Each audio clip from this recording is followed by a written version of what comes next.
নমস্কার বন্ধুরা, আজকে বানাবো আমি ভাপা পিঠা। তার জন্য দেখুন কী কী নিয়েছি সামগ্রী। এদিকে নিয়েছি চালের গুঁড়ি, নিয়েছি কিছুটা পরিমাণ, আর নিয়েছি দুটো নারকেল গ্রেট করে নিয়েছিলাম, নিয়েছি গুড়, আর এখন আমি চালের গুঁড়ির সঙ্গে মিশিয়ে দেবো লবণ। লবণটাকে খুব ভালো করে চালের গুঁড়ির সঙ্গে মিশিয়ে দেব। মিশিয়ে দেওয়া হয়ে গেছে।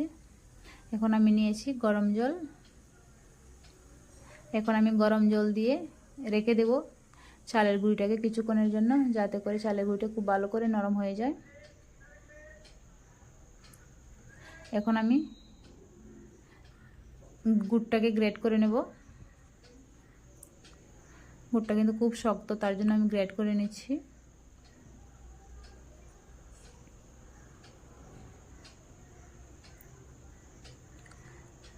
আর দেখুন গুড়টাকে আমার গ্রেট করে নেওয়া হয়ে গেছে মোটামুটি।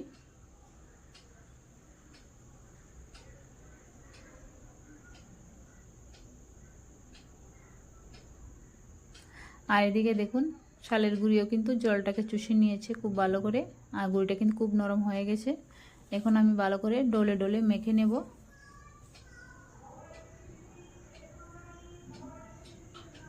খুব ভালো করে আমি মেখে নিয়েছি। দেখুন গুঁড়িটাকে একটু নরম করে মেখে নিয়েছি। গরম জল দিয়ে মাখলে কিন্তু খুব ভালো করে মেখে নেওয়া যায়, তার জন্য আমি গরম জল দিয়ে মেখে নিয়েছি। এখন গুঁড়িটাকে রেখে দেব সাইডে, একটু ঢাকনা দিয়ে ডেকে। আর নিচে একটা কড়াইয়ের মধ্যে দিয়ে দেবো এবার নারকেল কুড়ো।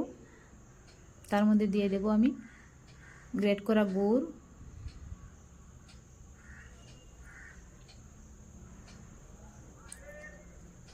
গুড়টা দিয়ে খুব ভালো করে নারকেলের সঙ্গে মিশিয়ে নেব হাত দিয়ে। সাথে দিয়ে দেবো অল্প একটু লবণ। মিষ্টি খাবার মধ্যে লবণ দিলে কিন্তু খুব ভালো টেস্ট হয়, তার জন্য দিয়েছি। এখন আমি খুব ভালো করে মিশিয়ে নেব হাত দিয়ে গুড়ের সঙ্গে নারকেলটাকে।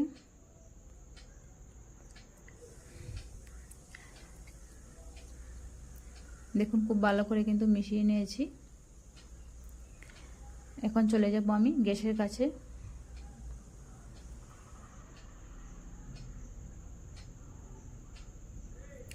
গ্যাসের চুলায় বসিয়ে দিয়েছি কড়াইটাকে। এখন আমি একটু ভেজে নেব, একটু নাড়াচাড়া করে ভেজে নেব 3 থেকে 4-5 মিনিটের মতো। আর সঙ্গে দিয়ে দিচ্ছি কয়েকটা এলাচ ফাটিয়ে।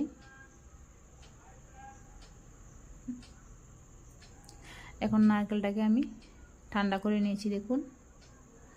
আর এখন আমি পিঠেগুলো বানিয়ে নেব।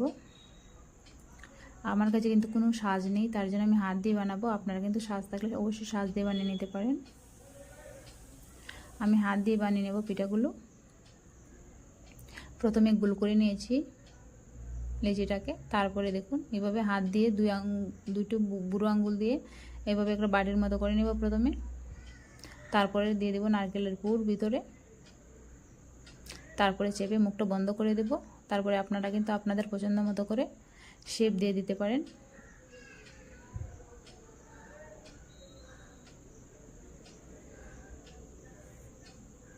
আমি এইভাবে বানিয়ে নেব সবগুলো পিঠে। দেখুন আরেকটা বানিয়ে নেব। আমি আরেকটা একইভাবে বানিয়ে দেখাচ্ছি আপনাদের।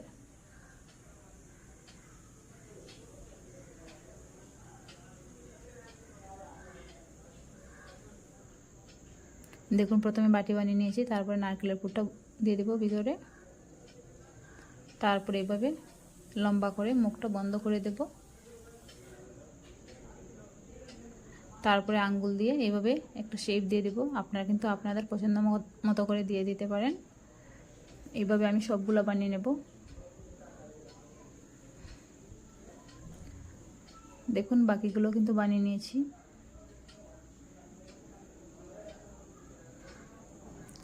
একইভাবে বানিয়ে নিয়েছি সবগুলো পিঠে।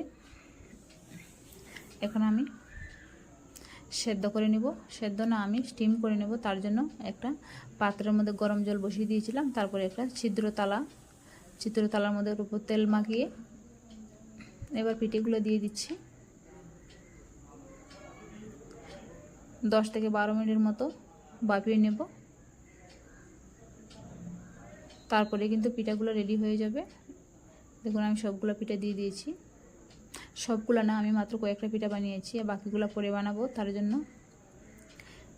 10 থেকে 12 মিনিটের মতো স্টিম করে নিয়েছি। দেখুন পিঠেগুলো কিন্তু আমার বাপিয়ে নেওয়া হয়ে গেছে। এখন ঠান্ডা করে নেব।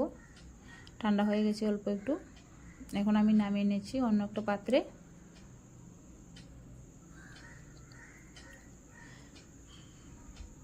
এইভাবে পিঠাগুলো কিন্তু বানিয়ে নেওয়া যায় খুব সহজেই। আপনারা চাইলে কিন্তু বানিয়ে নিতে পারেন। যারা জানেন না তাদেরকে বলছি, এইভাবে পিঠা বানালে কিন্তু খেতে দারুণ হয় বন্ধুরা। সেদ্ধ পিঠার থেকে এই পিঠাগুলো খেতে খুব টেস্টি হয়। আপনারা কিন্তু অবশ্যই বাড়িতে বানিয়ে দেখবেন যারা বানাননি কোনো দিন। দেখুন আমি অনেকগুলো বানিয়ে নিয়েছি পিঠে। আমার আজকের রেসিপি কেমন হয়েছে জানাবেন বন্ধুরা। ভালো লাগলে পাশে থাকবেন প্লিজ। একটা পিঠা আপনাদের কেটে দেখাচ্ছি কেমন হয়েছে ভিতর থেকে। দেখুন